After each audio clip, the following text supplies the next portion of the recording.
Iran বনাম America, যুদ্ধ হবে নাকি চুক্তি? মধ্যপ্রাচ্যে এখন একটা ভয়ের আবহ তৈরি হয়েছে। একদিকে আমেরিকা, অন্যদিকে ইরান। দুই পক্ষই শক্তি দেখাচ্ছে, কিন্তু আসলে কি হচ্ছে? কেনই উত্তেজনা? আর সত্যিই কি যুদ্ধ লাগবে? ইরানের ব্যালিস্টিক ক্ষেপণাস্ত্র ব্যবস্থা লক্ষ্য করে হামলা চালানোর জন্য প্রস্তুতি নিচ্ছে ইসরায়েল। এখন অপেক্ষা কেবল যুক্তরাষ্ট্রের সবুজ সংকেতে। এই তথ্য জানিয়েছে ইসরায়েলের সরকারি সম্প্রচার মাধ্যম KAN কান। খবর তুরস্কের রাষ্ট্র পরিচালিত বার্তা সংস্থা আনাদোলু। KAN জানিয়েছে ইসরায়েল ইরানের ব্যালিস্টিক ক্ষেপণাস্ত্র হামলা চালাতে পারে। এমন আলোচনা এমন সময় জোরালো হয়েছে যখন যুক্তরাষ্ট্রের প্রেসিডেন্ট ডোনাল্ড ট্রাম্প ইরানের বিরুদ্ধে হামলার নির্দেশ দেবেন কিনা তা নিয়ে ব্যাপক জল্পনা চলছে। ইরান কি করছে লুকিয়ে লুকিয়ে? রয়টার্সের হাতে আসা স্যাটেলাইট ছবি দেখাচ্ছে অবাক করা সব দৃশ্য। ইরান তার সামরিক ঘাঁটিগুলো গোপনে মেরামত করছে এবং আরও শক্তিশালী করছে। তেহরান থেকে মাত্র 30 কিলোমিটার দূরে পার্চিন কমপ্লেক্স ইরানের সবচেয়ে সংবেদনশীল সামরিক স্থাপনাগুলোর একটি। স্যাটেলাইট ছবিতে দেখা যাচ্ছে এখানে নতুন কংক্রিটের ঢাল তৈরি করে উপরে মাটি চাপা দেওয়া হয়েছে। উদ্দেশ্য একটাই, বিমান হামলা থেকে রক্ষা।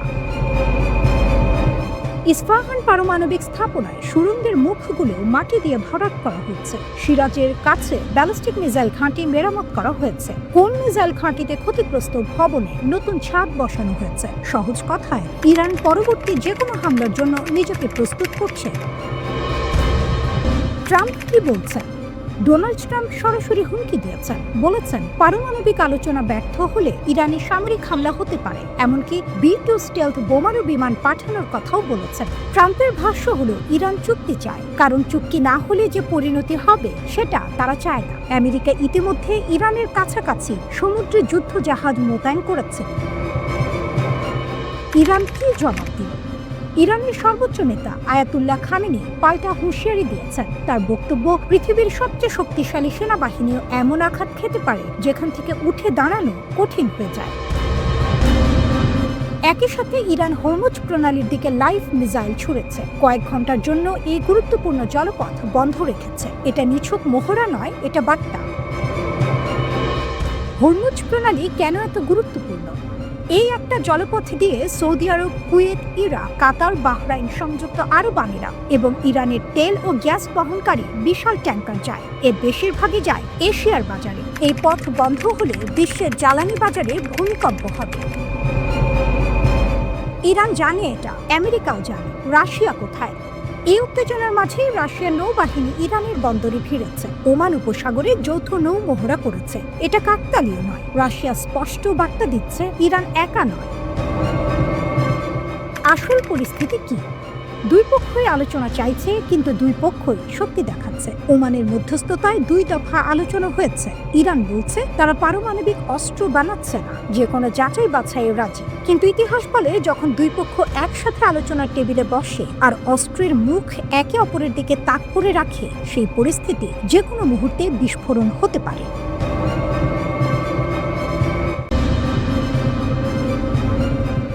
ইরান কি সত্যিই পারমাণবিক চুক্তিতে নতুন নমনীয়তার ইঙ্গিত দিচ্ছে, নাকি এটা কৌশলগত চাপ তৈরির আরেকটা চাল? সম্প্রতি ইরান এমন কিছু বার্তা দিয়েছে যা আন্তর্জাতিক মহলে নতুন আলোচনা শুরু করেছে। বিবিসিকে দেয়া সাক্ষাৎকারে ইরানের উপপররাষ্ট্রমন্ত্রী মাজিদ তাখতরাভানচি বলেছেন, এখন বল আমেরিকার কোর্টে। অর্থাৎ যুক্তরাষ্ট্র যদি সত্যি চুক্তি করতে চায়, তাহলে প্রথম পদক্ষেপ নিতে হবে ওয়াশিংটনকে। ইরানের মূল শর্ত খুব পরিষ্কার। আগে অর্থনৈতিক নিষেধাজ্ঞা প্রত্যাহার করতে হবে, তারপরেই তারা পারমাণবিক কর্মসূচিতে সীমাবদ্ধতা আনতে প্রস্তুত। তাখতারাভানচি জানিয়েছেন, ইরান 60% সমৃদ্ধ ইউরেনিয়ামের মজুত নিয়ে আন্তর্জাতিক উদ্বেগ দূর করতে আলোচনায় রাজি। এমনকি প্রয়োজন হলে এই উচ্চমাত্রায় সমৃদ্ধ ইউরেনিয়াম রাসায়নিকভাবে পাতলা করার বিষয়েও প্রস্তুত আছে তেহরান। 60% সমৃদ্ধ ইউরেনিয়াম সরাসরি অস্ত্রমানের নয়, কিন্তু তার খুব কাছাকাছি। তাই এটি এখন পশ্চিমাদের প্রধান উদ্বেগ। ইরান আবারও দাবি করেছে তাদের পারমাণবিক কর্মসূচি কেবল বেসামরিক জ্বালানি উৎপাদনের জন্য। তারা পারমাণবিক অস্ত্র বানাতে চায় না। তবে একই সঙ্গে তারা বলছে কোনো চুক্তি হবে না যদি নিষেধাজ্ঞা থেকে বাস্তব ও তাৎক্ষণিক স্বস্তি না মেলে। অন্যদিকে যুক্তরাষ্ট্র সন্দিহান। মার্কিন কর্মকর্তারা অভিযোগ করছেন ইরান আলোচনাকে ধীরে টেনে নিয়ে যাচ্ছে এবং আগেই নিষেধাজ্ঞা তুলে নেওয়ার দাবি করছে। মার্কিন পররাষ্ট্রমন্ত্রী মার্কো রুবিও বলেছেন, যুক্তরাষ্ট্র কূটনৈতিক সমাধান চায়, কিন্তু বাস্তবসম্মত ও টেকসই চুক্তি করা খুব কঠিন হবে। এখন প্রশ্ন, আসল খেলা কোথায়? একদিকে কূটনৈতিক আলোচনার কথা বলা হচ্ছে, অন্যদিকে যুক্তরাষ্ট্র ও ইসরায়েল নতুন কৌশল নিচ্ছে, অর্থনৈতিক যুদ্ধ। সামরিক হুমকি দিয়ে ইরানের কাছ থেকে বড় ছাড় পাওয়া যায়নি, তাই এখন নজর দেওয়া হচ্ছে ইরানের অর্থনীতির দিকে। মার্কিন প্রেসিডেন্ট ডোনাল্ড ট্রাম্প এবং ইসরায়েলের প্রধানমন্ত্রী বেনিয়ামিন নেতানিয়াহু সম্প্রতি বৈঠকে অর্থনৈতিক চাপ আরও বাড়ানোর বিষয়ে একমত হয়েছেন। টার্গেট কি? ইরানের তেলের রপ্তানি। বিশেষ করে চীনে যে তেল যায় সেটাই এখন প্রধান লক্ষ্য। ইরানের মোট তেল রপ্তানির প্রায় ৮০% রাজস্ব আসে চীনের বাজার থেকে। মার্কিন কৌশল হলো, চীনের এই তেল কেনা বন্ধ করতে পারলে ইরানের অর্থনীতি দ্রুত চাপে পড়ে যাবে। এজন্য ট্রাম্প একটি নতুন নির্বাহী আদেশ জারি করেছেন। এতে বলা হয়েছে যে দেশ মার্কিন নিষেধাজ্ঞা অমান্য করে ইরানের সঙ্গে বাণিজ্য চালাবে, তাদের উপর ২৫% পর্যন্ত শুল্ক আরোপ করা যেতে পারে। মানে শুধু ইরান নয়, ইরানের সঙ্গে ব্যবসা করা দেশগুলোকেও চাপে রাখা হবে। কিন্তু এখানেই ঝুঁকি আছে। বিশ্লেষকরা বলছেন, যদি ইরানের তেল রপ্তানি হঠাৎ বন্ধ হয়ে যায় তাহলে তেহরান চরম পদক্ষেপ নিতে পারে, যেমন হরমুজ প্রণালীতে সামরিক উত্তেজনা সৃষ্টি করা। এই পথ দিয়ে বিশ্বের বড় অংশের তেল পরিবহন হয়। সেখানে অস্থিরতা তৈরি হলে বৈশ্বিক জ্বালানি বাজার কেঁপে উঠবে। আরেকটি বড় বিষয় হলো চীন। চীনের সঙ্গে যুক্তরাষ্ট্রের সম্পর্ক আগেই উত্তপ্ত। যদি ইরান ইস্যুতে চীন সরাসরি মার্কিন চাপের মুখে পড়ে তাহলে দুই সুপার পাওয়ারের প্রতিদ্বন্দ্বিতা আরও বাড়তে পারে। সুতরাং এখন পরিস্থিতি এমন, ইরান বলছে আগে নিষেধাজ্ঞা তুলে নিন, যুক্তরাষ্ট্র বলছে আগে পারমাণবিক কার্যক্রমে সীমা টানুন। ইসরায়েল চাইছে ইরানের ক্ষমতা কমাতে, চীন চাইছে ইরানের অর্থনৈতিক শ্বাসরোধ না হোক।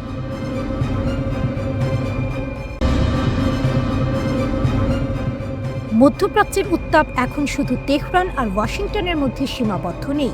এই আগুন ছড়িয়ে পড়ছে কাবুল থেকে বৈরুত, বাগদাদ থেকে সানা পর্যন্ত।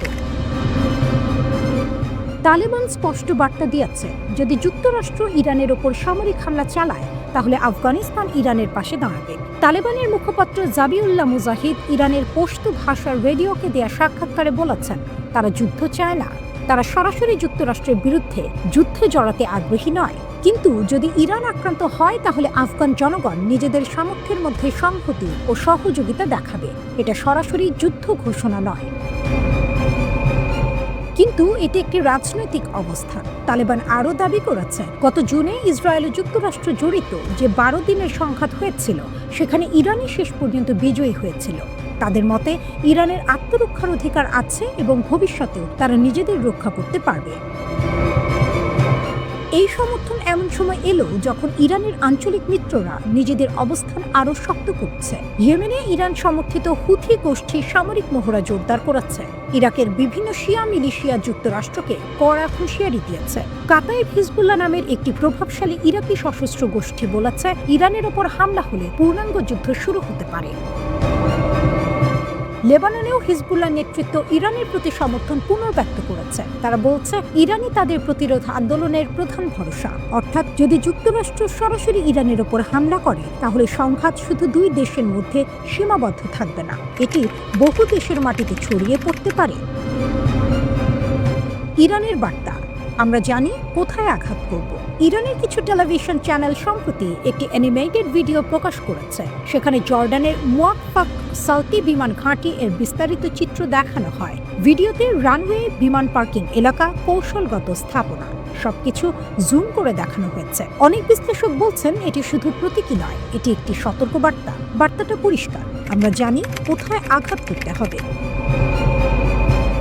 খবরে বলা হয়েছে ওই ঘাঁটিতে রয়েছে F-15 যুদ্ধ বিমান, F-35A স্টেলথ ফাইটার, A-10C আক্রমণ বিমান এবং ইলেকট্রনিক যুদ্ধের জন্য EA-18G গ্রাউলার। পাশাপাশি সেখানে যুক্তরাষ্ট্রের থার্ড ক্ষেপণাস্ত্র প্রতিরক্ষা ব্যবস্থা মোতায়েন রয়েছে বলে চীনা স্যাটেলাইট চিত্রে দেখা গেছে। এই ঘাঁটির অবস্থানও গুরুত্বপূর্ণ। এটি ইরাক, সিরিয়া, ইসরায়েল ও সৌদি আরবের কাছাকাছি, অর্থাৎ আঞ্চলিক সামরিক অভিযানের জন্য এটি একটি বড় কেন্দ্র।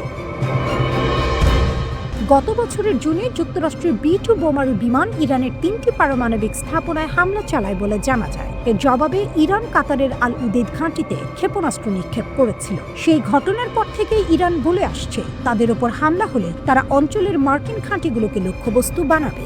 এখন সেই হুমকি আবার সামনে আসছে।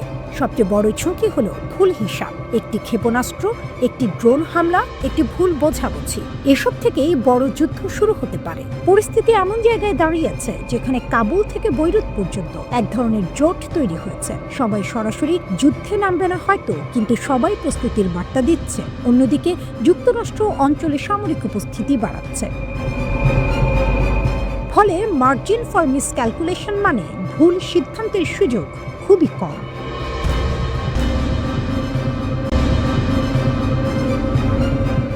মধ্যপ্রাচ্য ও ইউরোপের আকাশে এখন মনোযোগে এক বিরামহীন খেলা চলছে।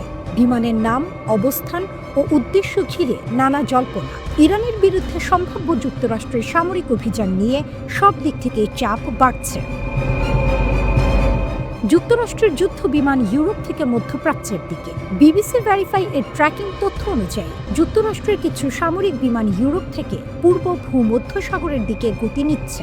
বিশেষ করে ইংল্যান্ডের RAF মিলডেন হল বিমান ঘাঁটি থেকে কমপক্ষে 6টি KC-135 রিফুয়েলার বা জ্বালানি প্রদানকারী বিমান ছাড়তে দেখা গেছে, যা দক্ষিণ পশ্চিম দিকে ফ্রান্স ও ভূমধ্যসাগর হয়ে এগিয়ে যাচ্ছে, সম্ভবত সেখানে মোতায়েন হবার জন্য।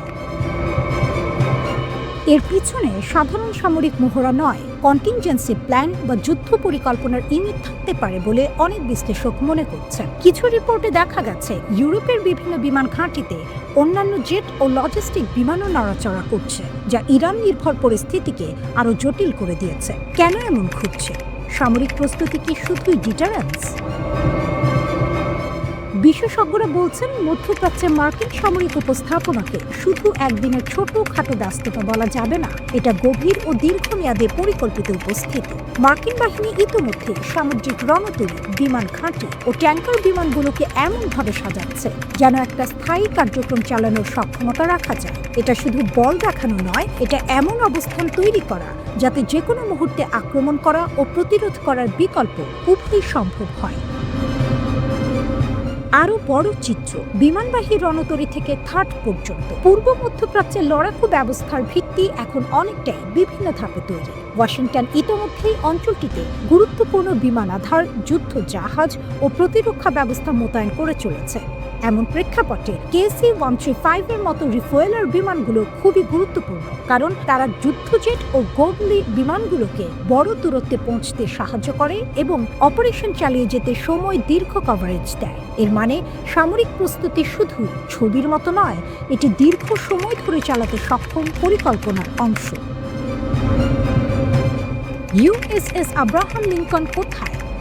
একা কেবল রিফুয়েলার বিমানই নয়, USS আব্রাহাম লিঙ্কন বিমানবাহী রণতরী ও তার রিয়ার উইং এর অবস্থান নিয়েও নজরদারি চলছে। সন্ধানকারীরা জানিয়েছে এই বিমানবাহী রণতরী এখন ওমান উপসাগরে প্রায় 140 থেকে 240 কিলোমিটার দূরে অবস্থান করছিল, অর্থাৎ ইরানের উপকূলে সহজেই পৌঁছানোর অবস্থানে। রণতরীটির রিয়ার উইং ইরানের উপরে ফ্লাইট এরিয়া পরিচালনা, বোমা হামলা, গোয়েন্দা নজরদারি কিংবা প্রতিরোধ ক্ষমতা প্রয়োগে ব্যবহার করা যাবে। ইউরোপ থেকে সামরিক বিমানের সরাসরি গতি দেখাচ্ছে যে যুক্তরাষ্ট্র কেবল নজরদারি বা প্রশিক্ষণ নয়, বরং মিডল ইস্ট এর দিকে সরাসরি প্রস্তুতি নিচ্ছে। রিফুয়েলার বিমানের উপস্থিতি মানে দীর্ঘ সময় যুদ্ধ জেট ও বোমারু জাহাজগুলোকে সক্রিয় রাখা সহজ হবে। ইরানের মতো দেশটিকে লক্ষ্য করে এই ধরনের ব্যবস্থা তৈরির লক্ষ্য দমন নয়, এক প্রকার স্ট্রাইক কন্টিনজেন্সি বা আক্রমণের পরিকল্পনার রেডি মুড হিসেবে দেখা হচ্ছে।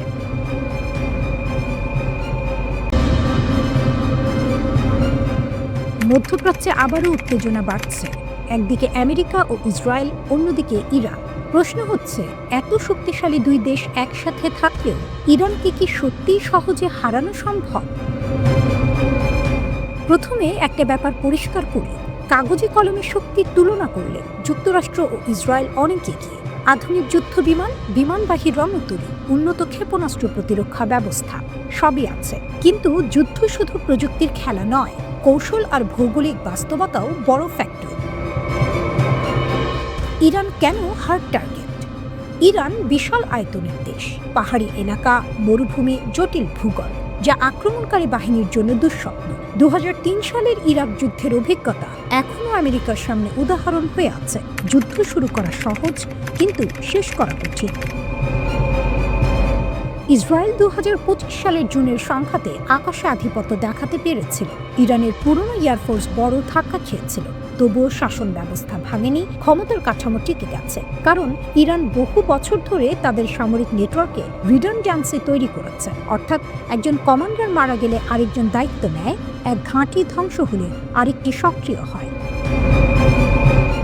হরমুজ প্রণালী ইরানের সবচেয়ে বড় অস্ত্র। স্ট্রেইট অফ হরমুজ পৃথিবীর জ্বালানি বাণিজ্যের প্রায় 20% এখান দিয়ে যায়। ইরান বারবার হুমকি দিয়েছে তাদের অস্তিত্বের ওপর আঘাত এলে তারা এই প্রণালী বন্ধ করে দেবে। যদি তা হয়, বিশ্ববাজারে তেলের দাম আকাশ ছোঁয়া হবে। সৌদি আরব, সংযুক্ত আরব আমিরাত, কাতার সবাই বিপদে পড়বে। অর্থাৎ যুদ্ধ শুধু সামরিক নয়, অর্থনৈতিক সুনামিও ডেকে আনতে পারে।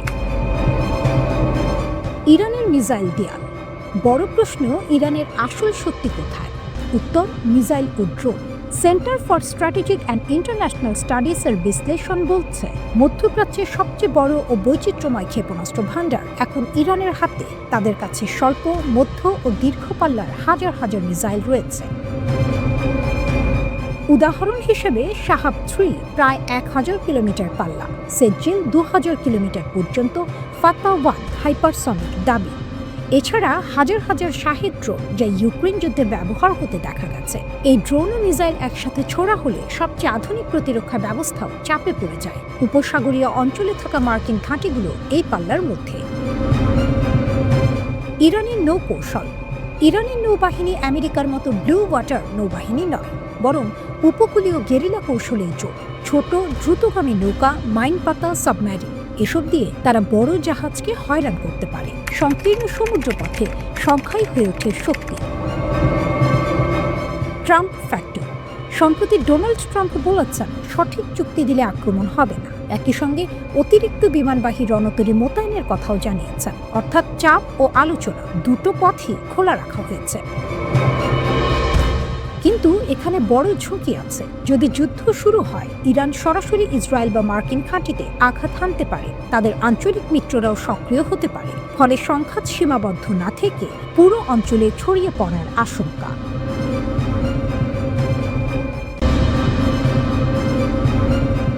ইসরায়েল 60 দিনের একটি আলটিমেটাম দিয়েছে। শর্ত একটাই, এই সময়ের মধ্যে হামাসকে নিরস্ত্র হতে হবে, না হলে গাজায় আবার বড় ধরনের সামরিক অভিযান শুরু হতে পারে। কিন্তু হামাস স্পষ্ট ভাষায় সেই আলটিমেটাম প্রত্যাখ্যান করেছে। ঘটনার শুরু জেরুজালেমে এক সম্মেলনে। সেখানে ইসরায়েলি মন্ত্রী পরিষদের সচিব ইয়োসি ফুক্স বলেন, যদি 60 দিনের মধ্যে হামাস অস্ত্র না ছাড়ে, তাহলে ইসরায়েল আবার অভিযান শুরু করবে। তিনি আরও দাবি করেন, এই 2 মাস সময় দেওয়ার অনুরোধ নাকি যুক্তরাষ্ট্র প্রশাসনের পক্ষ থেকেই এসেছে। ইসরায়েলের প্রধানমন্ত্রী বেনিয়ামিন নেতানিয়াহুর ঘনিষ্ঠ সহযোগী হিসেবে পরিচিত ফুক্স বলেন, আমরা সেই অনুরোধকে সম্মান করছি, কিন্তু এখানেই গল্পের মুখ। হামাসের ঊর্ধ্বতন কর্মকর্তা মাহমুদ মারদাউই সরাসরি এই প্রস্তাব নাকচ করে দেন। তিনি সংবাদ মাধ্যম আল জাজিরাকে বলেন, যুদ্ধ আবার শুরুর যে কোনো হুমকি এই অঞ্চলে ভয়াবহ পরিণতি ডেকে আনবে। ফিলিস্তিনি জনগণ কখনো আত্মসমর্পণ করবে না।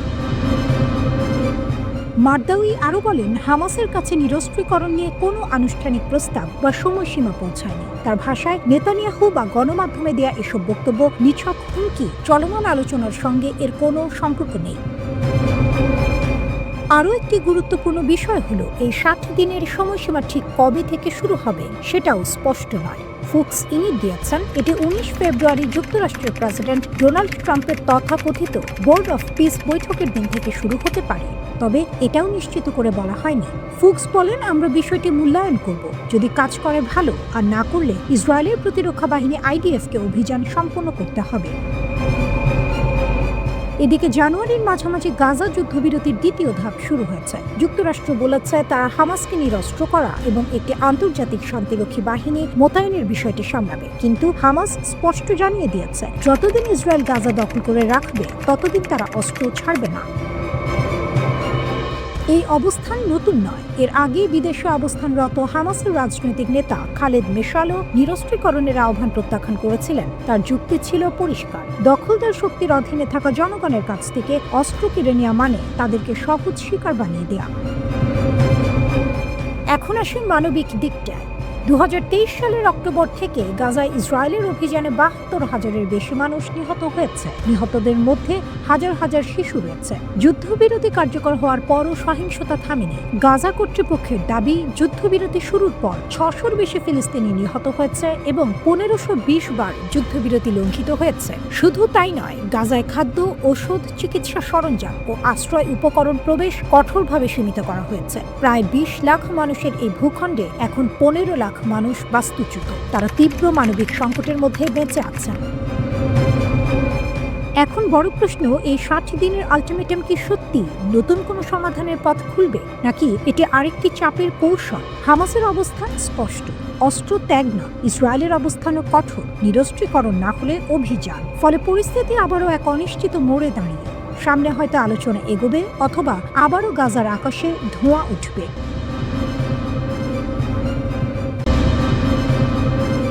মধ্যপ্রাচ্যের আকাশে এখন এক ধরনের অদৃশ্য চাপা শব্দ। বাইরে থেকে বোঝা যায় না, কিন্তু ভেতরে ভেতরে উত্তাপ বাড়ছে। ইরানের সঙ্গে উত্তেজনা বাড়ার পর যুক্তরাষ্ট্র একাধিক বিমানবাহী রণতরী পাঠিয়েছে ওই অঞ্চলে। বিশাল দানবের মতো সমুদ্রে ভাসছে ইউএসএস আব্রাহাম লিঙ্কন এবং ইউএসএস জেরাল্ড আর ফোর্ড। দূর থেকে দেখলে মনে হবে ভাসমান একটি শহর, 4টি ফুটবল মাঠের সমান লম্বা। উপর দিয়ে যুদ্ধ বিমান ওঠানামা করছে, নিচে হাজারো নাবিকের ব্যস্ততা। এই দৃশ্য অনেকের কাছে শক্তির প্রতীক, কিন্তু শক্তিরও ভয় আছে। বিশ্লেষকেরা বলছেন, এই উত্তেজনার আড়ালে আরও বড় একটি সমীকরণ তৈরি হচ্ছে, সেটি চীনকে ঘিরে। প্রতিরক্ষা বিশেষজ্ঞদের ধারণা, ইরান ও যুক্তরাষ্ট্রের টানাপোড়েনকে চীন একটি লাইভ ল্যাবরেটরি হিসেবে দেখছে। মানে, নিজেরা সরাসরি যুদ্ধে না জড়িয়ে অন্যের যুদ্ধের প্রস্তুতি দেখে শিখছে। চীনের হাতে আছে DF-26 ধরনের ক্ষেপণাস্ত্র, যাকে অনেকে ক্যারিয়ার কিলার বলে। কয়েক হাজার কিলোমিটার দূর থেকে লক্ষ্যভেদ করতে পারে বলে দাবি করা হয়। আধুনিক মিসাইল প্রযুক্তির যুগে তাই বিমানবাহী রণতরী আর অজেয় নেই, এই কথাই এখন শোনা যাচ্ছে। পেন্টাগনের সাম্প্রতিক কিছু বক্তব্যে উদ্বেগের ইঙ্গিত মিলেছে। বিশেষ করে চীনের উপকূল ঘেঁষে যুদ্ধে জড়ালেই যুক্তরাষ্ট্রের জন্য পরিস্থিতি কঠিন হতে পারে, এমন আশঙ্কা স্বীকার করা হয়েছে। প্রযুক্তি, মিসাইল নেটওয়ার্ক, নজরদারি, সব মিলিয়ে চীন এখন ভিন্ন এক বাস্তবতা। পশ্চিমা গোয়েন্দা সূত্রের দাবি, ইরানের অ্যান্টিশিপ ব্যালিস্টিক মিসাইল ব্যবস্থাকে লক্ষ্য নির্ধারণে সহায়তা করছে চীন। অর্থাৎ সমুদ্রে ভাসমান মার্কিন রণতরীগুলোর অবস্থান নির্ভুলভাবে ধরতে সহায়তা দেওয়া হচ্ছে। যদি তা সত্যি হয়, তাহলে ব্যাপারটা শুধু ইরান যুক্তরাষ্ট্র বিরোধ নয়, এর ভেতরে আরও বড় খেলা আছে। চীন বহু বছর ধরে একটি কৌশল তৈরি করেছে, যাকে অনেকে A2 বা AD বা অ্যান্টি অ্যাক্সেস কৌশল বলে। এর উদ্দেশ্য হলো নির্দিষ্ট কোনো অঞ্চল, যেমন তাইওয়ান বা দক্ষিণ চীন সাগর, সেখানে যুক্তরাষ্ট্রের নৌ ও বিমান শক্তিকে ঢুকতে না দেয়া, অথবা ঢুকলেও কার্যকর হতে না দেয়া। এই কৌশলের মধ্যে আছে ইলেকট্রনিক যুদ্ধ, সাইবার আক্রমণ, স্যাটেলাইট নজরদারি, যোগাযোগ ব্যবস্থা বিঘ্নিত করা, সরাসরি মিসাইল হামলা তো আছেই। অর্থাৎ শুধু আঘাত নয়, প্রতিপক্ষের চোখ কান বন্ধ করে দেয়া, এটাও পরিকল্পনার অংশ। ভাবুন, সমুদ্রে বিশাল এক রণতরী ভাসছে, কিন্তু হঠাৎ তার রাডার বিভ্রান্ত, যোগাযোগ লাইন দুর্বল, আকাশের শত্রু কোথায় তা স্পষ্ট বোঝা যাচ্ছে না। এমন পরিস্থিতিতে শক্তিশালী জাহাজও অসহায় হয়ে পড়তে পারে। বিশ্লেষকেরা মনে করছেন, ইরানকে ঘিরে বর্তমান উত্তেজনা চীনের জন্য এক ধরনের পরীক্ষাগার হয়ে উঠেছে। নিজেরা ঝুঁকি না নিয়েই তারা মার্কিন বাহিনীর চলাফেরা, প্রতিরক্ষা ব্যবস্থা, প্রতিক্রিয়ার ধরন সব পর্যবেক্ষণ করতে পারছে। ভবিষ্যতে যদি তাইওয়ানকে কেন্দ্র করে সংঘাত শুরু হয়, তখন এই অভিজ্ঞতা কাজে লাগতে পারে। পশ্চিমা বিশেষজ্ঞদের ধারণা, চীন হয়তো এখন থেকেই হিসাব কষছে কিভাবে স্যাটেলাইট, মিসাইল ও ইলেকট্রনিক ওয়ারফেয়ারের সমন্বয়ে মার্কিন রণতরীর প্রতিরক্ষা দুর্বল করা যায়। একটা বড় ঝড় আসার আগে বাতাস থমথমে হয়ে থাকে, চারদিকে অদ্ভুত নীরবতা। মানুষ বুঝতে পারে কিছু একটা ঘটতে যাচ্ছে। মধ্যপ্রাচ্যের সমুদ্রেও এখন তেমন নীরব উত্তেজনা। একদিকে ইরান ও যুক্তরাষ্ট্র, অন্যদিকে দূরে দাঁড়িয়ে চীন, নীরব হিসেবি পর্যবেক্ষক।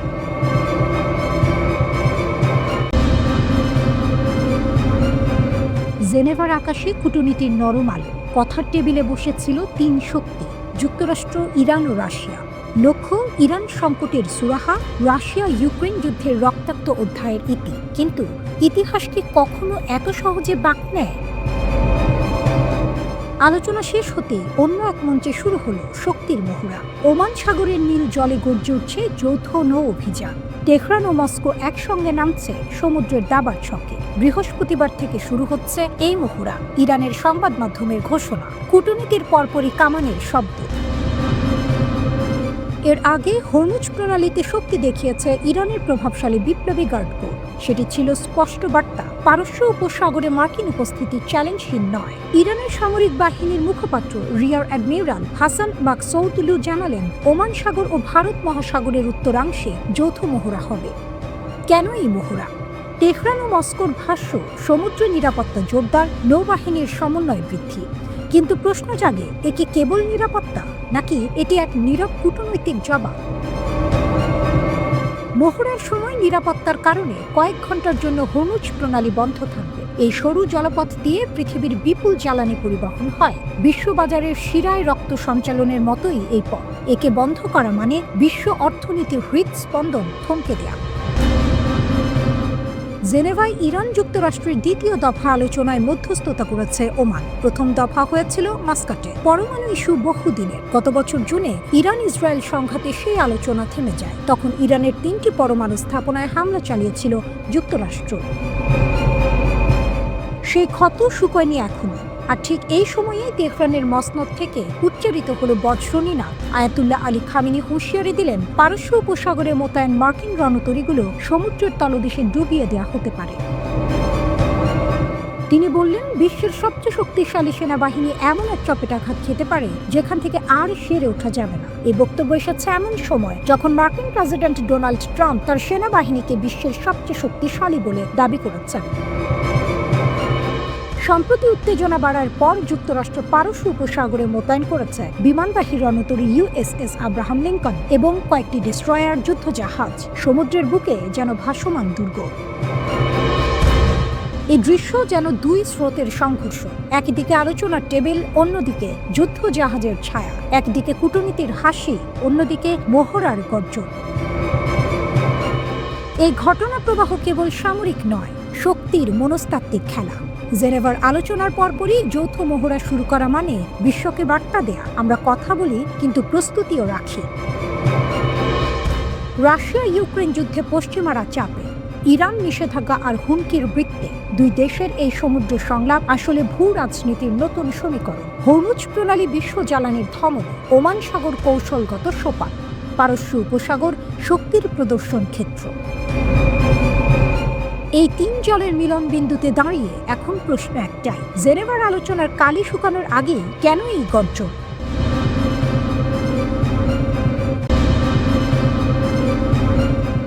একটি যুদ্ধজাহাজ কি সত্যি সমুদ্রের রাজা, নাকি তার চেয়েও ভয়ঙ্কর কিছু এখন পানির নিচে অপেক্ষা করছে? ইরানের সর্বোচ্চ নেতা আয়াতুল্লাহ আলী খামেনি সম্প্রতি এমন এক মন্তব্য করেছেন যা সরাসরি যুক্তরাষ্ট্রকে উদ্দেশ্য করে। তিনি বলেন, যুদ্ধজাহাজ অবশ্যই বিপজ্জনক, কিন্তু তার চেয়েও বিপজ্জনক সেই অস্ত্র যা তাকে সমুদ্রের তলদেশে পাঠাতে পারে। প্রশ্ন হলো, এটা কি শুধু রাজনৈতিক ভাষণ, নাকি ইরান সত্যিই এমন কোনো অস্ত্রের ইঙ্গিত দিচ্ছে যা মার্কিন নৌবাহিনীর ভারসাম্য নষ্ট করতে পারে? খামেনি তার ভাষণে আরো বলেন, মার্কিন প্রেসিডেন্ট স্বীকার করেছেন যে 47 বছরেও যুক্তরাষ্ট্র ইসলামী প্রজাতন্ত্রকে সরাতে পারেনি। খামেনির দাবি, এটি একটি ভালো স্বীকারোক্তি, ভবিষ্যতেও পারবেন না। এখানে বার্তাটি পরিষ্কার, ইরান নিজেদের টিকে থাকার ক্ষমতাকে শক্তির প্রমাণ হিসেবে দেখাচ্ছে। তাহলে সে ভয়ঙ্কর অস্ত্র কি? বিশ্লেষকদের মতে খামেনির বক্তব্য হয়তো ইঙ্গিত করছে তথাকথিত ক্যারিয়ার কিলার ক্ষেপণাস্ত্রের দিকে। ইরান সম্প্রতি যে নতুন ক্রুজ মিসাইল নিয়ে প্রচার করছে তার নাম আবু মাহদি। এই ক্ষেপণাস্ত্রের নামকরণ করা হয়েছে ইরাকের মিলিশিয়া নেতা আবু মাহদি আল মুহান্দিসের নামে। ইরানি মিডিয়ার দাবি, এটি দূরপাল্লার প্রায় 1000 কিলোমিটার দূর পর্যন্ত আঘাত হানতে সক্ষম।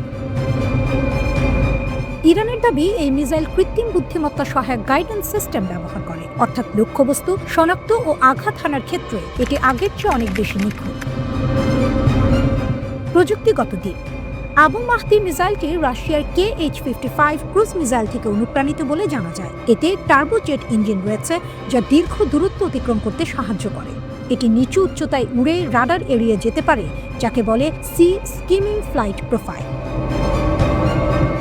ডুয়াল মোড রাডার সিকার থাকার কারণে এটি চলমান জাহাজকেও ট্র্যাক করতে পারে। এটি এমনভাবে তৈরি যাতে মার্কিন বিমানবাহী রণতরী ও তার এসকর্ট জাহাজকে লক্ষ্যবস্তু করা যায়। ইরান বলছে এই মিসাইল এখন পূর্ণাঙ্গ মোতায়েনের জন্য প্রস্তুত। এছাড়া উপকূলীয় মোবাইল লঞ্চের ব্যবহার করে তারা আঘাত হানার সক্ষমতা বাড়িয়েছে। এমনকি ২৬০০ কিলোমিটার পাল্লার সাবমেরিন লঞ্চ ক্রুজ মিসাইলও উন্নয়নের পথে রয়েছে বলে দাবি করা হয়েছে। হরমুজ প্রণালীতে শক্তি প্রদর্শন। এই সামরিক বার্তা এসেছে এমন সময় যখন ইরান হরমুজ প্রণালীতে বড় ধরনের মহড়া চালিয়েছে। স্ট্রেইট অফ হরমুজ হল বিশ্বের অন্যতম গুরুত্বপূর্ণ তেলপথ। এখানে উত্তেজনা মানেই বিশ্ব জ্বালানি বাজারে ধাক্কা। ফেব্রুয়ারি ১৬ তারিখে ইরানের বিপ্লবী গার্ড সরাসরি লাইভ ফায়ার মহড়া চালায়। ভিডিওতে দেখা যায় সমুদ্রে একটি মক জাহাজকে ক্ষেপণাস্ত্র দিয়ে ধ্বংস করা হয়েছে। এটি নিছক মহড়া নয়, এটি বার্তা, যুক্তরাষ্ট্রকে সরাসরি হুঁশিয়ারি। ফেব্রুয়ারি ১৭ তারিখে খামেনি সরাসরি মার্কিন প্রেসিডেন্টকে সতর্ক করেন। তিনি বলেন, প্রতিরোধমূলক অস্ত্র থাকা জরুরি। যেসব দেশের কাছে প্রতিরোধ ক্ষমতা নেই তারা শত্রুর পায়ের নিচে পিষ্ট হয়। তিনি আরও বলেন, বিশ্বের সবচেয়ে শক্তিশালী সেনাবাহিনীও এমন চর খেতে পারে যেখানে থেকে সোজা হয়ে দাঁড়াতে পারবে না। এই বক্তব্য শুধু আত্মবিশ্বাস নয়, এটি কৌশলগত মনস্তাত্ত্বিক যুদ্ধ হতে পারে।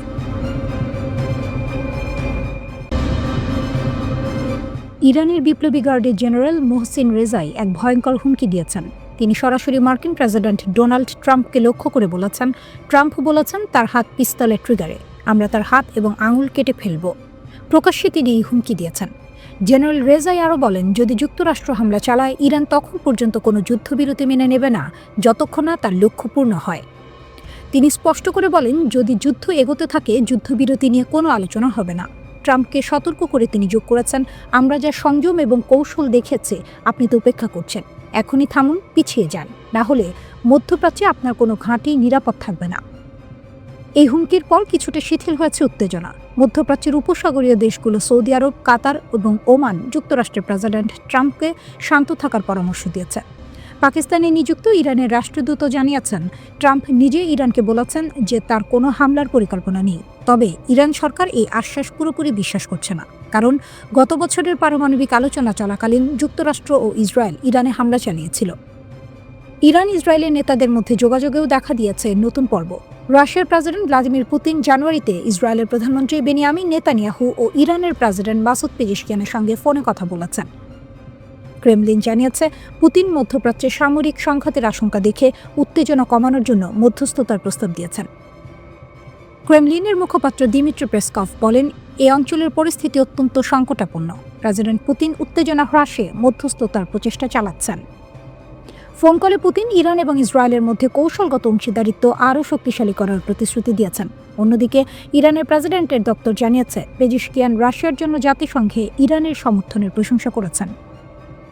ইরান রাশিয়ার একজন কৌশলগত অংশীদার হিসেবে বিবেচিত, তাই যে কোনো সংঘাত যা ইরানের প্রো মস্কো নেতৃত্বকে হুমকির মুখে ফেলতে পারে তার বিষয়ে রাশিয়া সতর্ক। এই ফোন কল রাশিয়ার প্রথম প্রকাশ্য মন্তব্য ছিল, যা ইরানের সরকারের সঙ্গে মস্কোর সরাসরি সংযোগ প্রকাশ করে। রাশিয়া ইসরায়েলের সঙ্গে সুসম্পর্ক বজায় রাখার চেষ্টা করছে, যদিও ২০২৩ সালের গাজার ঘটনায় ইসরায়েলের কর্মকাণ্ড নিয়ে রাশিয়ার সমালোচনা সম্পর্ককে কিছুটা জটিল করেছে। পুতিনের সঙ্গে নেতানিয়াহুর ফোন কলে ক্রেমলিন জানিয়েছে, মধ্যস্থতার প্রচেষ্টা চালিয়ে যাওয়ার জন্য রাশিয়া প্রস্তুত, তবে এখন পর্যন্ত কোনো নির্দিষ্ট পদক্ষেপের বিস্তারিত প্রকাশ করা হয়নি। এই পরিস্থিতিতে মধ্যপ্রাচ্যের পরিস্থিতি ঝুঁকিপূর্ণ। সৌদি আরব, কাতার ও ওমান যুক্তরাষ্ট্রের প্রেসিডেন্টকে বোঝানোর চেষ্টা করছে যে ইরানের ওপর হামলা এই অঞ্চলে মারাত্মক প্রভাব ফেলতে পারে। অন্যদিকে ইরান ট্রাম্পকে সতর্ক করে বলছে, যদি যুক্তরাষ্ট্র এগোতে চায় তাহলে কোনো ঘাঁটি নিরাপদ থাকবে না।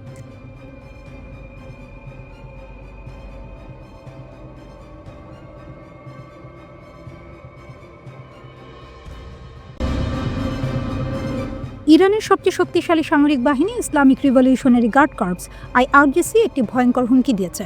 তাদের ঘনিষ্ঠ একটি টেলিগ্রাম চ্যানেলে দাবি করা হয়েছে, কাতারে মার্কিন সামরিক কমান্ডাররা কোথায় লুকিয়ে আছেন সেই জায়গা তারা চিহ্নিত করে ফেলেছে। কাতারের গোপন অবস্থান নিয়ে কী দাবি? ওই পোস্টে বলা হয়, যুক্তরাষ্ট্রের সেন্টকম এর শীর্ষ কর্মকর্তারা কাতারের বিখ্যাত আল উদেইদ বিমান ঘাঁটি ছেড়ে গোপনে দোহা শহরের একটি বিলাসবহুল হোটেলে আশ্রয় নিয়েছেন। বার্তাটি ছিল স্পষ্ট এবং হুমকিমূলক, 5 তারকা হোটেলের দেয়ালও নিরাপত্তা দিতে পারবে না। এর মানে ইরান পরিষ্কার করে জানাতে চাইছে আমেরিকান সেনারা যেখানে থাকুক তারা ইরানের নিশানার বাইরে নয়। আল উদেইদ এয়ারবেস কেন এত গুরুত্বপূর্ণ?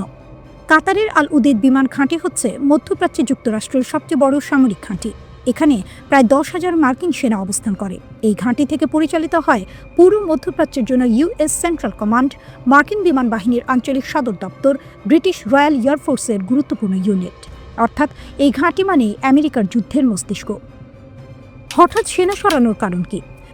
যুক্তরাষ্ট্র আল উদেইদ ঘাঁটি থেকে কিছু সেনা ও কর্মীকে সরিয়ে নেওয়ার নির্দেশ দেয়। সরকারিভাবে বলা হয়েছে এটি সতর্কতামূলক ব্যবস্থা। একই সঙ্গে মার্কিন পররাষ্ট্র দপ্তর মধ্যপ্রাচ্যে অবস্থানরত মার্কিন নাগরিকদের সতর্ক থাকতে বলেছে এবং সামরিক স্থাপনায় অপ্রয়োজনীয় যাতায়াত এড়িয়ে চলার নির্দেশ দিয়েছে। কারণ একটাই, ইরান সরাসরি হুঁশিয়ারি দিয়েছে যদি আমেরিকা হামলা চালায় তাহলে মধ্যপ্রাচ্যের যেসব দেশে মার্কিন ঘাঁটি আছে সেগুলো সবই লক্ষ্যবস্তু হবে। ট্রাম্প কি পিছু হচ্ছেন? এই উত্তেজনার মধ্যেই মার্কিন প্রেসিডেন্ট ডোনাল্ড ট্রাম্প কিছুটা নরম সুরে কথা বলেছেন। তিনি দাবি করেন ইরান নাকি 800 রাজনৈতিক বন্দীর ফাঁসি বাতিল করেছে, আর সেটাকেই তিনি ইতিবাচক অগ্রগতি হিসেবে দেখছেন। এক সাংবাদিক প্রশ্ন করেছিলেন, আপনি তো ইরানি বিক্ষোভকারীদের রাস্তায় নামতে বলেছিলেন, সাহায্যের কথাও বলেছিলেন, সেই সাহায্য কি এখনও আসছে? ট্রাম্পের উত্তর ছিল, আমরা দেখব। তারা 800 জনকে ফাঁসি দেয়নি, এটা বড় ব্যাপার। এতে মনে হচ্ছে ট্রাম্প হয়তো এখনই হামলার সিদ্ধান্ত নিচ্ছেন না। কিন্তু যুক্তরাষ্ট্রের সামরিক প্রস্তুতি কি যুদ্ধের ইঙ্গিত? কথার বাইরে বাস্তব চিত্র একেবারেই ভিন্ন। যুক্তরাষ্ট্র ইতিমধ্যে একটি এয়ারক্রাফট ক্যারিয়ার স্ট্রাইক গ্রুপ মধ্যপ্রাচ্যে পাঠিয়েছে, ইউএসএস আব্রাহাম লিঙ্কন সহ একাধিক যুদ্ধজাহাজ রওনা দিয়েছে, অন্তত 6টি আকাশে জ্বালানি সরবরাহকারী বিমান সৌদি আরবের দিকে যাচ্ছে। এগুলো কোনো সাধারণ মহড়া নয়, এগুলো যুদ্ধের প্রাক প্রস্তুতি বলেই মনে করছেন বিশ্লেষকরা। ফক্স নিউজ জানিয়েছে, যদি ট্রাম্প হামলার অনুমতি দেন তাহলে তা আগের যে কোনো অভিযানের চেয়ে অনেক বেশি ভয়ঙ্কর হতে পারে। আরব দেশগুলো কেন আতঙ্কিত? সবচেয়ে বড় বিষয় হলো যুক্তরাষ্ট্রের মিত্ররাই এখন হামলার বিরোধিতা করছে। সৌদি আরব, কাতার, ওমান সবাই ওয়াশিংটনকে বলছে পিছিয়ে যান, না হলে পুরো মধ্যপ্রাচ্য জ্বলে উঠবে। কারণ তারা জানে ইরান একা নয়, হামলা হলে প্রতিক্রিয়া আসবে বহু দিক থেকে। তাহলে যুদ্ধ কতটা কাছে? হোয়াইট হাউস বলছে সব খবরই অনুমানের ওপর ভিত্তি করে। তাদের বক্তব্য, ট্রাম্প ছাড়া কেউ জানে না তিনি কি। ইরান যেন একটি উত্তপ্ত আগ্নেয়গিরি, ভেতরে জমে আছে ক্ষোভ, অসন্তোষ আর রাগ। আর সেই আগুনে ঘি ঢালছে বিদেশি শক্তিগুলো, এমনটাই দাবি করছে ইরান সরকার। ইরানের সাম্প্রতিক যে আন্দোলন শুরু হয়েছে তা প্রথমে ছিল তুলনামূলক শান্তিপূর্ণ। মানুষ রাস্তায় নেমেছিল নিজেদের দাবি নিয়ে, কিন্তু সময় গড়ানোর সঙ্গে সঙ্গে সে আন্দোলন সহিংস রূপ নিতে শুরু করে। বিভিন্ন শহরে সরকারি ভবন, অবকাঠামো এবং নিরাপত্তা বাহিনীর ওপর হামলার ঘটনা ঘটে। ইরান সরকারের বক্তব্য পরিষ্কার, তাদের দাবি এই আন্দোলনকে কাজে লাগিয়ে দেশকে অস্থিতিশীল করার চেষ্টা করছে বিদেশি শত্রুরা, বিশেষ করে যুক্তরাষ্ট্র ও ইসরায়েল। ইরানের সর্বোচ্চ নেতা আয়াতুল্লাহ আলী খামেনি এই মুহূর্তে সবচেয়ে বড় চাপে আছেন। তিনি একজন কঠোর শাসক, এটা সত্য।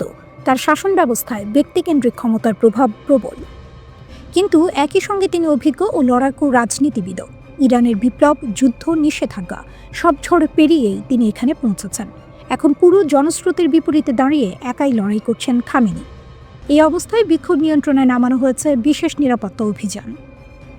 ইরানের আইনশৃঙ্খলা বাহিনী ফারাজা দাবি করেছে দক্ষিণাঞ্চলীয় বন্দর নগরী বুশেহর থেকে প্রায় 600টি অস্ত্র উদ্ধার করা হয়েছে। এই অস্ত্রগুলো নাকি পাচার করা হচ্ছিল রাজধানী তেহরানে। ফারাজার মতে, যদি এসব অস্ত্র তেহরানে পৌঁছাতো তাহলে বড় ধরনের নগরযুদ্ধ এবং ভয়াবহ প্রাণহানি ঘটতে পারত। এই অভিযানে অন্তত 2 জন সন্ত্রাসীকে গ্রেপ্তার করা হয়েছে বলেও জানানো হয়। একই সঙ্গে ইরানের গোয়েন্দা সংস্থাগুলো আরও একটি গুরুতর দাবি করেছে। তারা বলছে একটি সশস্ত্র সন্ত্রাসী চক্রকে শনাক্ত ও ভেঙে দেওয়া হয়েছে, যারা সাধারণ মানুষ ও নিরাপত্তা বাহিনীর সদস্যদের হত্যা করার পরিকল্পনা করছিল। আধা সরকারি সংবাদ সংস্থা তাসনিম জানিয়েছে এই চক্রটি নাকি ইসরায়েলের গোয়েন্দা সংস্থা মোসাদ দ্বারা প্রশিক্ষিত ছিল। তাদের নগরযুদ্ধের বিশেষ প্রশিক্ষণ দেওয়া হয়েছিল।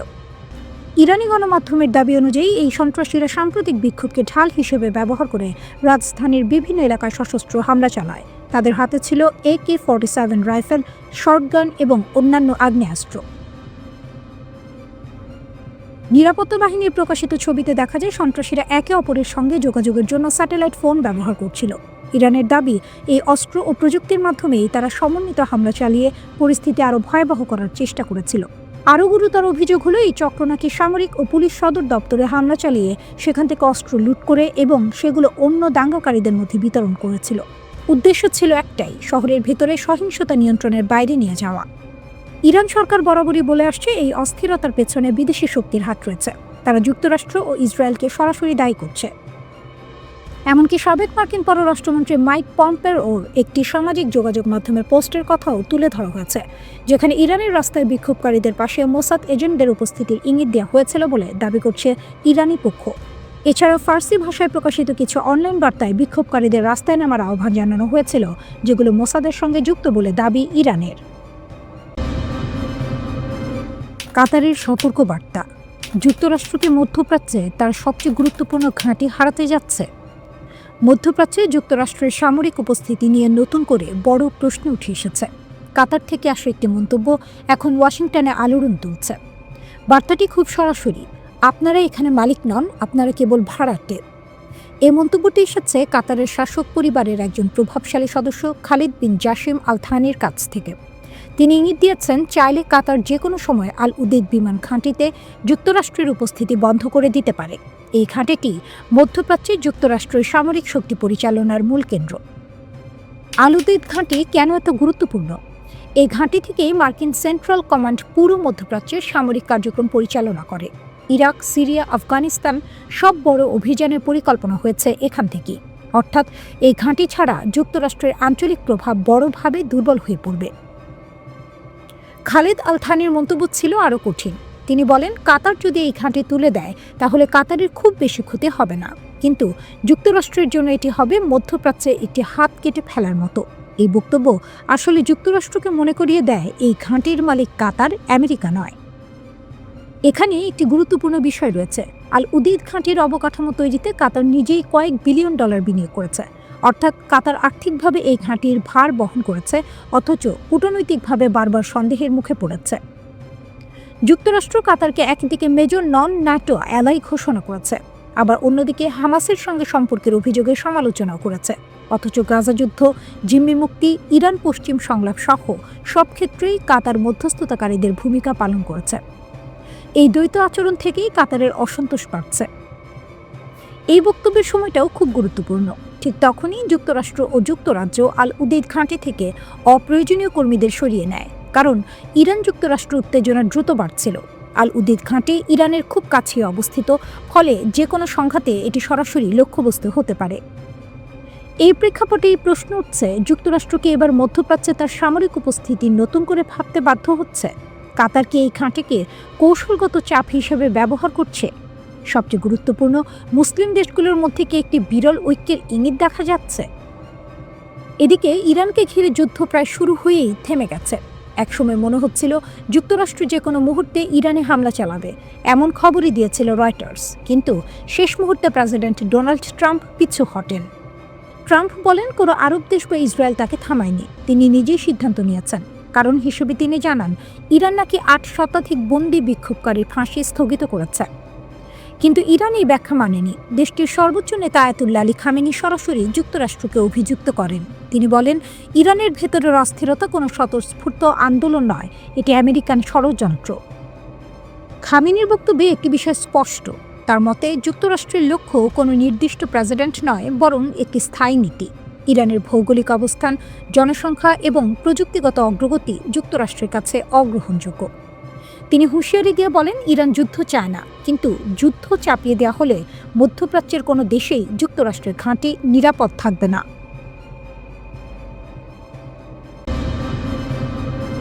ইরানের বিমান প্রতিরক্ষা ব্যবস্থা সত্যিই কি যুক্তরাষ্ট্র ও ইসরায়েলের ভয়ঙ্কর আক্রমণ ঠেকাতে পারবে? এই লড়াইটা শুধু মিসাইল বনাম মিসাইলের নয়, এটা রাডার, স্টেলথ প্রযুক্তি আর কয়েক সেকেন্ডের সিদ্ধান্তের যুদ্ধ। এক মুহূর্ত দেরি মানেই ধ্বংস। ইরানের জন্য সবচেয়ে বড় হুমকি হচ্ছে যুক্তরাষ্ট্র ও ইসরায়েলের ব্যবহার করা F-35 লাইটেনিং II যুদ্ধ বিমান। এগুলো পঞ্চম প্রজন্মের স্টেলথ ফাইটার জেট। সাধারণ ভাষায় বললে, এই বিমানগুলো এমনভাবে তৈরি যে রাডার সহজে ধরতেই পারে না। শত্রু দেশের আকাশসীমার ভেতরে অনেক দূর ঢুকে পড়ার পরেও অনেক সময় এগুলোর অস্তিত্ব ধরা পড়ে না। 2024 সালের অক্টোবরে ইসরায়েল যখন ইরানের গুরুত্বপূর্ণ সামরিক স্থাপনায় হামলা চালায়, তখন আন্তর্জাতিক বিভিন্ন রিপোর্টে বলা হয়, ইসরায়েলি যুদ্ধবিমানগুলো ইরানের আকাশ প্রতিরক্ষা এড়িয়ে সরাসরি লক্ষ্যবস্তুতে আঘাত হানে। এখানেই ইরানের সবচেয়ে বড় চ্যালেঞ্জ, এই অদৃশ্য শত্রুকে কিভাবে সময় মতো শনাক্ত করা যাবে। দীর্ঘদিন ধরে ইরানের আকাশ প্রতিরক্ষার মূল ভরসা ছিল রাশিয়ার দেয়া S-300 PMU-2 সিস্টেম। এটি অনেক দূর থেকে শত্রু বিমান বা মিসাইল শনাক্ত করতে পারে, কিন্তু 2024 সালের শেষ দিকে ইসরায়েলের নির্ভুল হামলায় এই S-300 সিস্টেমের শেষ সক্রিয় ব্যাটারিগুলো ধ্বংস হয়ে যায় বলে দাবি করা হয়। এর ফলে ইরানের আকাশ প্রতিরক্ষায় বড় ধরনের ফাঁক তৈরি হয়। এই ঘটনাই দেখিয়ে দেয় পুরনো রুশ প্রযুক্তি আধুনিক পশ্চিমা ইলেকট্রনিক যুদ্ধ আর স্মার্ট মিসাইলের সামনে কতটা দুর্বল। এরপর ইরান সামনে আনে তাদের নিজস্ব তৈরি ব্যবস্থা বাভার 373।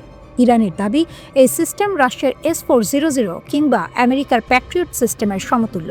এতে ব্যবহার করা হয় সাইয়াদ 4B মিসাইল, যার পাল্লা নাকি 300 কিলোমিটারের বেশি, এবং এটি অনেক উঁচুতে থাকা লক্ষ্যবস্তু ধ্বংস করতে পারে। ইরানি কর্মকর্তারা আরও দাবি করেন বাভার 373 স্টেলথ বিমানও শনাক্ত করতে পারে। তবে বাস্তব যুদ্ধে, বিশেষ করে পূর্ণমাত্রার সংঘর্ষে এই দাবি এখনও পরীক্ষিত নয়। তবুও বর্তমানে এই সিস্টেমই ইরানের আকাশ রক্ষার মূল ভরসা। লং রেঞ্জ সিস্টেমের পাশাপাশি আছে মাঝারি পাল্লার 15তম খোরতাদ প্রতিরক্ষা ব্যবস্থা। এটি একসাথে একাধিক লক্ষ্যবস্তুতে আঘাত হানতে পারে। এর রাডার প্রায় 150 কিলোমিটার দূর থেকে যুদ্ধবিমান ও ক্রুজ মিসাইল শনাক্ত করতে সক্ষম। সবচেয়ে বড় সুবিধা হলো এটি খুব দ্রুত অবস্থান বদলাতে পারে, ফলে শত্রুর জন্য এটিকে টার্গেট করা কঠিন হয়ে যায়। কিন্তু সমস্যা এখানেই শেষ নয়। আজকের যুদ্ধে শুধু ওপর দিয়ে আসা বিমান নয়, নিচু দিয়ে উড়ে আসা ক্রুজ মিসাইলও ভয়ঙ্কর হুমকি। এগুলো রাডার এড়িয়ে পাহাড়, ভবনের আড়াল ধরে এগোয়। এসব ঠেকাতে ইরান ব্যবহার করছে টর M1 এবং আজারাক নামের স্বল্প পাল্লার প্রতিরক্ষা ব্যবস্থা। কিন্তু যদি একসাথে অনেক মিসাইল ছোড়া হয়, তাহলে এই সিস্টেমগুলো চাপ সামলাতে ব্যর্থ হতে পারে। আরেকটি বড় দিক হলো আধুনিক যুদ্ধ শুধু অস্ত্রের নয়, চোখ অন্ধ করার যুদ্ধ। যুক্তরাষ্ট্র ও ইসরায়েলের রয়েছে অত্যাধুনিক ইলেকট্রনিক ওয়ারফেয়ার প্রযুক্তি, যা রাডার জ্যাম বা বিভ্রান্ত করতে পারে। ইরান এর জন্য অ্যান্টি জ্যামিং প্রযুক্তিতে বিনিয়োগ করেছে। ইরান ও যুক্তরাষ্ট্রের মধ্যে উত্তেজনা আবারও বিপজ্জনক পর্যায়ে পৌঁছেছে। দুপক্ষের বক্তব্যে এখন আর কূটনৈতিক ভাষা নেই, আছে সরাসরি হুমকি, পাল্টা হুমকি এবং শক্তি প্রদর্শন। প্রশ্ন হচ্ছে, এই উত্তেজনা কি আবার যুদ্ধের দিকে গড়াচ্ছে? ইরানের সশস্ত্র বাহিনীর মুখপাত্র জেনারেল আবুল ফাজল শাখারি সরাসরি বলেছেন, ট্রাম্পের হুমকিকে আমরা খুব একটা গুরুত্ব দিই না, কিন্তু যদি আমাদের সর্বোচ্চ নেতার দিকে কোনো আক্রমণাত্মক হাত বাড়ানো হয়, তাহলে সেই হাত কেটে ফেলা হবে। শুধু তাই নয়, তিনি আরও বলেন, আমরা তাদের শান্তি ও নিরাপত্তা কেড়ে নেব, তাদের পৃথিবী আগুনে পুড়বে। এই বক্তব্য এসেছে এমন এক সময়ে যখন ডোনাল্ড ট্রাম্প প্রকাশ্যে বলেছেন ইরানের নেতৃত্ব পরিবর্তনের প্রয়োজন আছে। অর্থাৎ শুধু নীতি পরিবর্তন নয়, শাসন ব্যবস্থাই বদলাতে হবে, এমন ইঙ্গিত দিয়েছেন তিনি। ইরান এই মন্তব্যকে সরাসরি শাসক গোষ্ঠীর ওপর আঘাত হিসেবে দেখছেন। ট্রাম্প দাবি করেছেন, ইরানে 800-এর বেশি মানুষকে ফাঁসি দেওয়ার পরিকল্পনা ছিল। যুক্তরাষ্ট্র কড়া বার্তা দেওয়ার পর তেহরান সেই পরিকল্পনা থেকে সরে আসে। ট্রাম্প বলেন, আমরা জানিয়ে দিয়েছিলাম এটা হলে খুব খারাপ দিন আসবে। এরপর তারা কাউকে ফাঁসি দেয়নি। তবে তিনি এটাও বলেছেন, ভবিষ্যতে কি হবে সেটা বলা যায় না। অর্থাৎ সামরিক বিকল্প এখনও পুরোপুরি বন্ধ নয়। এই উত্তেজনার মূল কারণ শুরু হয় গত বছরের 28 ডিসেম্বর। ইরানে অর্থনৈতিক সংকট, মুদ্রার ব্যাপক পতন ও বেকারত্বের কারণে দেশ জুড়ে বিক্ষোভ শুরু হয়। সরকার কঠোর হাতে তা দমন করে। যুক্তরাষ্ট্রভিত্তিক মানবাধিকার সংস্থাগুলোর দাবি, এই দমনে অন্তত 4510 জন নিহত হয়েছে। ইরানের সর্বোচ্চ নেতা আয়াতুল্লাহ আলী খামেনি এসব মৃত্যুর জন্য সরাসরি যুক্তরাষ্ট্রকে দায়ী করেছেন। তিনি ট্রাম্পকে অপরাধী আখ্যা দিয়ে বলেছেন, যুক্তরাষ্ট্রই এই অস্থিরতা উস্কে দিয়েছে।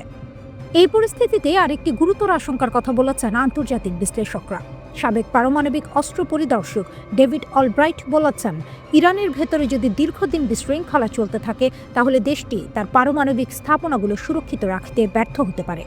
ইন্টারনেট বন্ধ, প্রশাসনিক অচলাবস্থা, সব মিলিয়ে পারমাণবিক নিরাপত্তা ঝুঁকির মুখে পড়তে পারে। এর মধ্যে ইসরায়েল নতুন করে হুঁশিয়ারি দিয়েছে। গত বছর ইরান ও ইসরায়েলের মধ্যে 12 দিনের যুদ্ধ হয়েছিল। সেই অভিজ্ঞতা সামনে রেখে ইসরায়েল বলছে, ইরান যদি আবার ভুল হিসাব করে হামলা চালায়, তাহলে এমন শক্তি দিয়ে জবাব দেওয়া হবে যা ইরান আগে কখনো দেখেনি। ইরানও কেবল সামরিক ভাষায় সীমাবদ্ধ নেই, তারা এবার আইনি পথে হাঁটছে। তেহরান ঘোষণা দিয়েছে, যুক্তরাষ্ট্র ও ইসরায়েলের বিরুদ্ধে আন্তর্জাতিক আদালতে মামলা করার প্রস্তুতি চলছে। দেশ জুড়ে বিশেষ তদন্ত দল গঠন করা হয়েছে। যুদ্ধকালীন ক্ষয়ক্ষতি, নিহতদের তথ্য, সাক্ষ্য সব সংগ্রহ করা হচ্ছে। একই সঙ্গে দেশের ভেতরে নিয়ন্ত্রণ আরও কড়া করা হয়েছে।